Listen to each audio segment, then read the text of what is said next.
Hello viewers, இன்றைக்கி நம்ம மைனி தமிழ் வெப் சேனலில் ஒரு சூப்பரான ஸ்டோரி பார்க்க போகிறோம்.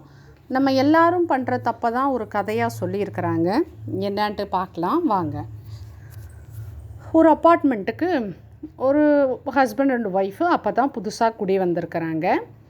அவங்க வீட்டுக்கு புதுசாக ஷிஃப்ட் ஆகி வந்திருக்காங்க இல்லையா. ஸோ திங்ஸ் எல்லாம் எடுத்து வைக்கணும் இல்லையா. எல்லா திங்ஸும் எடுத்து வச்சுட்டு உட்காந்து காஃபி குடிச்சிட்டு வந்திருக்கிறாங்க. அப்போ அந்த லேடி அவங்க காஃபி குடிச்சிட்டு இருந்த சைடு கொஞ்சம் தள்ளி ஜன்னல் இருந்திருக்குது. அந்த ஜன்னல் வழியாக எதிர்த்தாப்புல இருக்கக்கூடிய வீட்டில் இருக்கக்கூடிய லேடி துணி காய போடுறது பார்த்துருக்குறாங்க. உங்கள் ஒய்ஃப் என்ன சொன்னாங்களாம்மா ஹஸ்பண்டுக்கிட்ட, அந்த லேடிக்கு பாருங்கள் துணி துவைக்கவே தெரியல, எல்லாம் அழுக்காக கருப்பாக அப்படியே இருக்குது அப்படின்னு சொல்லியிருக்கிறாங்க. ஹஸ்பண்ட் திரும்பி பார்த்துட்டு ஒன்றுமே சொல்லலையாமா. அவர் பாட்டுக்கு காஃபி குடிச்சிட்டு எந்திரிச்சு போயிட்டார். அடுத்த நாள் காஃபி குடிக்க உட்காரையில் பார்த்துட்டு அதே தான் சொல்லியிருக்குது அந்த லேடி. துணியே துவைக்க தெரில, எப்படி துவைச்சிருக்கிறாங்க பாருங்கள் அப்படின்னு சொல்லியிருக்குது. இப்படியே ஒரு வாரம் ஓடி போயிடுச்சு. அவர் ஹஸ்பண்ட் காஃபி குடிக்க ஆஃபீஸ் கிளம்ப ரொம்ப பிஸியாக இருக்கறனால அவர் அதை காதுலேயே வாங்கிக்கல. அந்த ஒரு வாரத்துக்கு அப்புறம் ஒரு சண்டே அப்போ அதே மாதிரி உட்காந்து காஃபி குடிச்சிருக்கிறாங்க.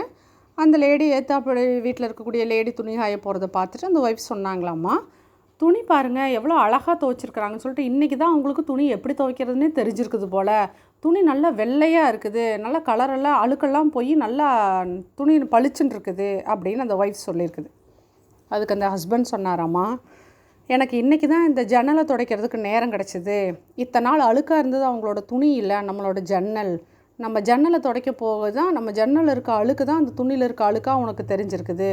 நம்ம ஜன்னல் இருக்க அழுக்க தெரிஞ்சோடனே தொடச்ச உடனே அந்த துணியில் இருக்க அழுக்கெல்லாம் போயிட்ட மாதிரி உனக்கு தெரியுது அப்படி சொல்லியிருக்கிறாரு. இது ஒரு குட்டி கதை தான். ஆனால் அந்த கதையிலேருந்து நம்ம என்ன தெரிஞ்சுக்கிறோம் அப்படின்னு பார்த்திங்கன்னா, குறைய நம்மக்கிட்ட நிறையா வச்சுக்கிட்டு மற்றவங்கள குறை சொல்லிக்கிட்டே இருக்கிறோம். அது தப்பு, இது தப்பு, அது தப்பு, இது தப்புன்னு சொல்லிகிட்டே இருக்கோம். பட் நம்மக்கிட்ட இருக்க குறைய நம்ம பார்க்கறதில்ல. சரிங்களா? ஸோ அந்த அடுத்தவங்ககிட்ட குறை கண்டுபிடிக்கிறது அப்படிங்கிறது வாழ்க்கையவே பாழ் பண்ணிடும்.